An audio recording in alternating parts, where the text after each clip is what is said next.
This is the moment internal government negotiations are supposed to end, allowing talks with the EU about the future relationship to start. But ministers like the Brexit Secretary David Davis are unhappy with the Prime Minister's plan. The revelation that pro-Leave ministers gathered in Boris Johnson's office last night and on a few previous occasions unnerved Number 10. Even as the ministerial cars queued up to get down the lane, a senior government source warned a select number of narcissistic leadership-dominated cabinet ministers need to support the Prime Minister, or their spots will be taken by a talented new generation. The official on-camera line was gentler. I think that Chequers is not the place for grand gestures. It's the place for serious, open and honest conversation between cabinet colleagues. This afternoon, ministers have been sat in the grand parlour discussing the UK's proposed approach to Brexit negotiations. Number 10 proposes a third way, high-tech goods tracking customs plan, but acknowledges the UK will effectively stay in something like the existing customs union until that's ready. Many think potentially for years, even after the transition. Manufactured goods and agricultural goods regulations would remain harmonised with the European Union in a common rule book, though Britain wouldn't be part of the decision-making process for that rule book anymore. The much bigger services sector would stay outside those rules with regulatory flexibility, something many think the EU will immediately pressure the government to cave in on. I believe we will have to be prepared to move further, to recognise what's really important to the European Union. They haven't just been making it up for the last 2 years, and accept that we need to respect the integrity of the single market. She's probably not saying that in the room to them today, is she? I know this is painful, but you're going to go even further quite soon. Well, it's not for me to comment on the politics. But that's what you think is the reality. But the economic and business and negotiating reality pushes you in that direction. We've got, the best part of 12 hours to spend talking things through during the course of the day. Everybody will have the chance to have their say in full. And, working with the Prime Minister, what I'm always struck by is her reserves of patience and resilience and working things through with people until we find a resolution. Theresa May in the morning session underlined how her contacts with EU leaders, including her meeting with Chancellor Merkel yesterday, have convinced her Britain must move closer to EU institutions to get the trade access it needs after Brexit. She cannot know if that softening up exercise will work. A senior government source warned any Brexiteer thinking of resigning wouldn't get a ministerial car to help them home and should phone this address for a local minicab. Turns out the minicab firm here closed some time ago, though another local taxi company said it was on standby. Anybody at all from Chequers who feels they have to leave in a hurry, we can be there in 10 minutes and very happy to do so. Or anybody else if Theresa May finds she's out of a job even. Theresa May's team are making defiant noises. If any of the ministers gathered here do want to resign, want to provoke a no-confidence vote in her, she's up for the fight and thinks she will win. Brexiteer ministers are under pressure from backbench allies to walk out. But May feel walking means losing what influence they have left to stop policy moving even further from where they want it.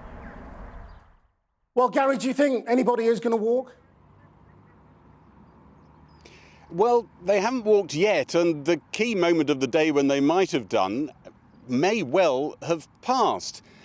I think that one of the things that this day was devised for, bringing all the cabinet together, not just the committee, bringing them together in the spotlight, as it were, was to try and get some choreography that would limit the chances of people walking. And I think that's probably working. In the morning, as I say, it was all explained to them that the EU won't budge. We won't be able to just get to them by standing where we are at the moment. We're going to have to reach across the channel a bit to them. That was the softening up exercise. And then in comes the Prime Minister afterwards with Ollie Robbins, her official leading the negotiations, to explain what it is that they think the government has to do, leaning in a bit more to EU institutions. So I think one of the things that went through pro-Brexit ministers' minds was they think the EU's going to push back on this. They don't think the EU's going to buy this, even though there's some stretching involved for British policy. And I think what that's where that takes you is that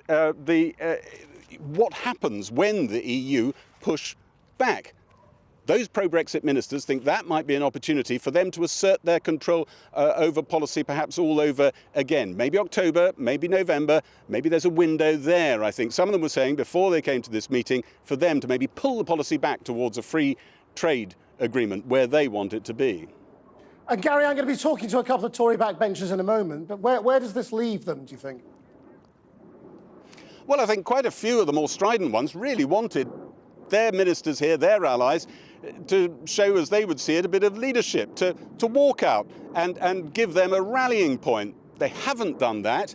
I think that makes it quite awkward for those backbenchers to, as some of them were thinking of doing, move towards a vote of no confidence. I think some of them will feel they probably have to stay their hand. But that doesn't mean that they don't still have some menacing intent towards the policy that probably is taking shape behind me.